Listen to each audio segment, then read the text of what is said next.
been a busy month for Honda. I mean, we have the merger talks with Nissan. We're actually going to cover some of that today, so stay tuned at the end of this video. But earlier this month, I went to CES for the first time with Honda, showed you guys the 0 Series EVs. But as much as we're excited for some new products from Honda, they are getting more, all cars are getting more expensive. And so the first thing we're going to tackle in today's news update, Honda's affordability issue going on and what Honda's going to do about it so Hondas can be more attainable, more affordable to the masses. All right. So if you guys are excited for more affordable Honda, smash the like button. We also have other news updates that I wanted to go over that we will hit on today. So make sure you have your snacks and drinks ready. We'll talk about Acura. We'll talk about the Honda Nissan merger. We'll talk about what Mitsubishi might be just sitting out, and I'm okay with that. Maybe we'll talk a little bit about Infiniti at the end, since we're talking a little bit about, I don't know why I'm saying a little bit so much today, because we got a lot to talk about. All right, let's get to the point. Honda's producing more affordable trim levels to combat higher prices and less affordability. Guys, the cost of eggs alone is getting astronomical. Honda's told dealers it will shift its production mix to lower trim models to combat sticky affordability issues that continue to impact the industry in 2025. That means dealerships will be able to offer more economically priced versions of Honda vehicles to budget-minded customers. Chris Zamora, chairman of Honda Dealer Advisory Board, he said to Automotive News, those sales will be a small portion of the pie, but we'll have options to help somebody with the affordability of buying a new car. Yes. Okay. So keep in mind, it's not like they're going to flood the market with their lowest spec models. They're going to just offer a low-hanging fruit essentially for people who need to meet a specific price point or maybe a specific payment number. So Honda did announce this tweaked production plan at the annual dealer meeting, and annual dealer meetings going on right now. The dealer conference going on right now. It has been delayed due to the snow in New Orleans. And so Honda, Toyota, they'll have more updates in the coming days. I think they're doing kind of like a webcast sort of dealer conference instead of the mega conference with all the other brands in New Orleans, all right, down in Louisiana. And already customers at the beginning of 2024 are shopping more moderate trim levels, more suitable for their lifestyle. Heck, I'm becoming more and more of a base model enthusiast. How much do you get for the lowest price point? If you watch my Camry LE impressions, who needs much more Camry than that, in my opinion? I know it's a Toyota, but it just gives you an idea of base model interest. We've seen the shift in behavior because interest rates used to be close to 0% around pandemic time, and now that's like can be as high as 10% on a new car if you have good credit. Dealers wants to see Honda add more hybrids. Weird. Have I not been asking for that as well? I'm still driving the 25 Odyssey. Watch my road trip review. The only major thing to knock it is gets around 24 miles per gallon on the highway and 19 miles per gallon in the city. Meanwhile, the Sienna doubles that. The Sienna gets double the fuel economy roughly of the Odyssey. Anyways, we need hybrids on the large platform vehicles like the Passport, the Pilot, the Ridgeline. They would be just making money, printing money, having their own printing press if they have hybrids on the large platform vehicles. But we'll see. That would increase the number of affordable electrified options on the market to keep customers who want a hybrid. Now, I'm going to further expand upon that. All right. The new Civic hybrid's great. And the problem is that it starts close to $30,000. Meanwhile, you have the Elantra, you have the Elantra hybrid, you have the Corolla hybrid that come in significantly less. And so it would be nice if Honda had some way to get a hybrid in the low 20,000s. Instead of it starting essentially at 30,000. Time will tell. How would they be able to do that? It's not like they're bringing a Fit hybrid, even though they have Honda Fit hybrid or Honda Jazz hybrids throughout the world. Just they don't bring them here because for not emissions, it'd be more so for safety regulation reasons. We do see a bit of proliferation from our gas models into other brands that possibly offer a hybrid model. Hybrids are hot and consumers want them. For me, I don't even recommend the non-hybrid versions of the CR-V or the Accord. The hybrids are far superior in every single regard. Fuel economy, a smoother, quieter experience, and more powerful. All right. Honda offers a hybrid CR-V. It's Accord Civic. Demand for those hybrids of those models led to a 9% increase in sales last year. They talk about the Prologue, but the Prologue is not going to take advantage of a federal tax credit. There is no federal tax credit on EVs anymore. It's been thrown out the window by this guy down below. That's really going to shake up, I think, affordability in the EV market in the near term. Long term, it shouldn't matter too much. All right, so we need to look at affordability of these vehicles. Civic starts at after destination over $25,000. That is the cheapest car Honda offers. It'd be nice to have a Civic option, some bare bones Civic option, if possible. HRV starts about 25. It'd be great to have that a little bit lower. CRV, the thing is, I'd like to CRV hybrid to be around $30,000, but unfortunately, that's where the gas CRV starts. And same thing with the Accord. The Accord hybrid, I'll find it here, but the Accord hybrid starts at like $35,000. Meanwhile, the Camry hybrid starts at around $28,000, where the normal Accord starts. So look at this. Accord hybrid after destination, you're about $35,000. Now, that's starting MSRP. The market is cooling off, so dealers are having to discount them, rightfully so, because it's just too expensive, in my opinion, to compete against the Camry. Anyways, watch my recent driving impressions and review on the Accord hybrid. So we need to keep moving. Honda needs more affordable models. The price hikes have been noticeable throughout the years, but yeah, the Civic hatchback hybrid, or right here, starts at $30,000+. The Civic hybrid sedan starts at after destination $30,000. So we just need more affordable options from Honda. Let's move on to Acura. Shorter product cycles will keep Acura customers engaged with the brand. The typical product cycle is about 6 years, but because things are getting more expensive and certifying new vehicles is getting awfully more expensive, product cycles have just been lengthened way past their normal shelf life. And they want to make sure that their product cycles are condensed to line up with leasing. The problem is when you're coming out with new products often, it's a double-edged sword. So you have people interested in the brand more, which is honestly a good thing. You want your customers to be interested. You want your leasing customers to keep coming back because there's something new and exciting coming. Residual value might be hit harder because, hey, there's a new product out. The old one's not going to be worth as much. So yeah, it's definitely a game for Acura. It seems like they're more interested in shifting possibly their entire business model to focus on leasing. Let me know what you guys think about that. But they say it is one of the building blocks of our brand. Those customers believe in our product and come in every 2.5 to 3 years wondering what car they're going to get next, and they rotate into it. So they have the data to support this. They have the data to know that their customers on average, or I should say more than average, want this is 5-year plus product cycles. Exactly. They want it to be fast. How can they do that? How can they come out with products that fast?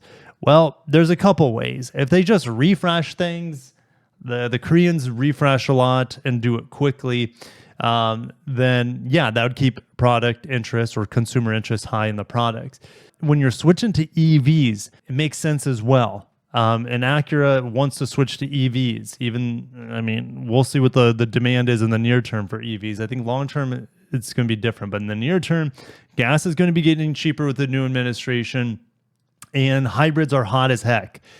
Acura doesn't have a single hybrid in their lineup, and that is a bit worrisome. But anyways, if you have a new EVs are easy to update and change. They're easy to certify, and your platform doesn't really change much.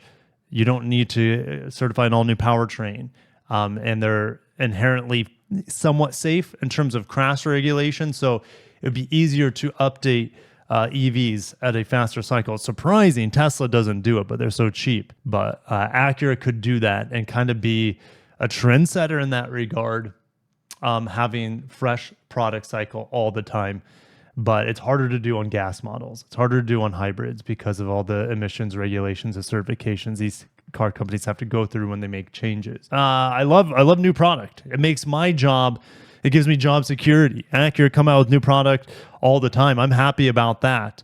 but there is and there are questions and there are some flags that can be raised with residual value. All right, Honda Nissan deal faces their merger is facing problems in China. I have not read into this yet. All right, so the first thing they're talking about here is that they need to be more competitive in China. Their sales are plummeting. Check this out. In the 12 months ending in March last year, they sold 2 million vehicles between the two of them.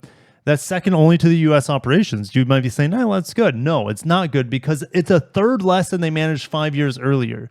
All right, their sales are down massively in a short amount of time because of Chinese car brand demand and product availability and just something new, exciting. There's so much competition from the Chinese electric brands now. So all the Japanese brands, all the foreign brands from America and Europe, their sales are crashing quite hard in China. And look, I mean, shoot, if I would have scrolled down, there's the graph. It is very worrisome. Nissan Honda's combined market share of the Chinese market has been halved since 2020. Oh my gosh, that's a bit sickening to see if you're an investor or if you are a CEO of either of those Japanese brands. And it looks like they're going to run into some hurdles in China because of the joint ventures. Now, I think they both have a joint venture with Dongfeng. Honda also has a joint venture with GAC, I believe. And they haven't even brought the subject up with their Chinese counterparts, Honda has said. So they'll need to talk sooner or later, of course, but it looks like there's zero movement whatsoever with Honda and Nissan over in China. You might be saying they might need to move faster there compared to outside of the Chinese market, but maybe they're just going to fold completely there. It's hard to say. All right, we're getting close to the end of our articles. Mitsubishi Motors is unable to decide on how to join Honda Nissan merger talk.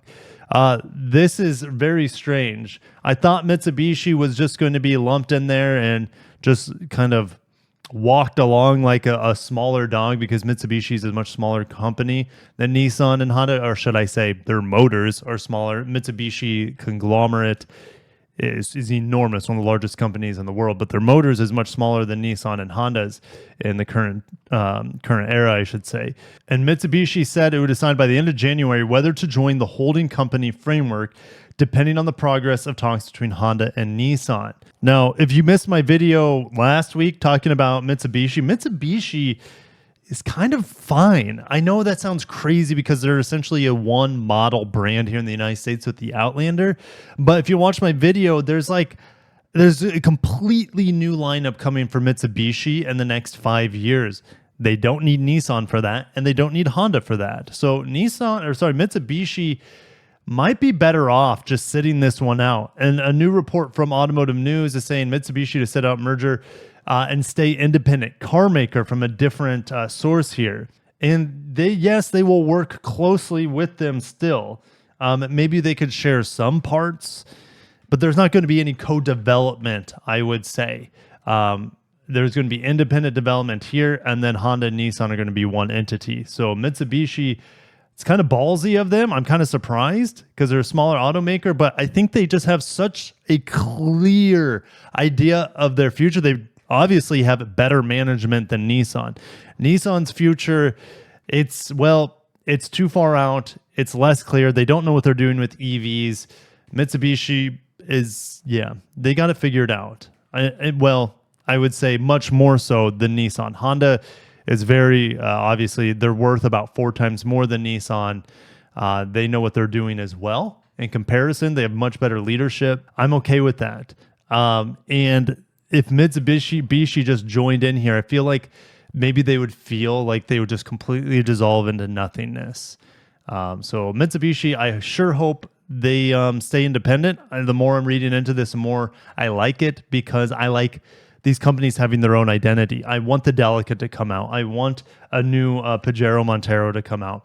I want new exciting products from Mitsubishi. They have their own identity, their own history, and I don't want them to just do the easy way out and just fade into nothing if they were absorbed by Honda and Nissan. So, and it looks like Nissan's actually selling down their stake in Mitsubishi. Well, they need money, first of all. They're really struggling in Nissan.